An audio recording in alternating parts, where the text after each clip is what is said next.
جب آسمان پھٹ جائے گا اور جب تارے جھڑ پڑیں گے اور جب سمندر ابل پڑیں گے اور جب قبریں اکھیڑ دی جائیں گی، تب ہر شخص معلوم کر لے گا کہ اس نے آگے کیا بھیجا تھا اور پیچھے کیا چھوڑا۔ اے انسان، تجھ کو اپنے رب کریم کے بارے میں کس چیز نے دھوکہ دیا؟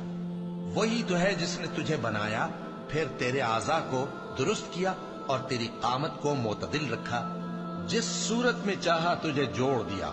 مگر افسوس تم لوگ جزا کو جھٹلاتے ہو، حالانکہ تم پر نگہبان مقرر ہیں، یعنی معزز کاتبین۔ جو کچھ تم کرتے ہو وہ اسے جانتے ہیں۔ بے شک نیکوکار نعمتوں کی بہشت میں ہوں گے اور بدکردار دوزخ میں، یعنی جزا کے دن اس میں داخل ہوں گے اور اس سے چھپ نہیں سکیں گے۔ اور تمہیں کیا معلوم کہ جزا کا دن کیسا ہے؟ پھر تمہیں کیا معلوم کہ جزا کا دن کیسا ہے؟ جس روز کوئی کسی کے کچھ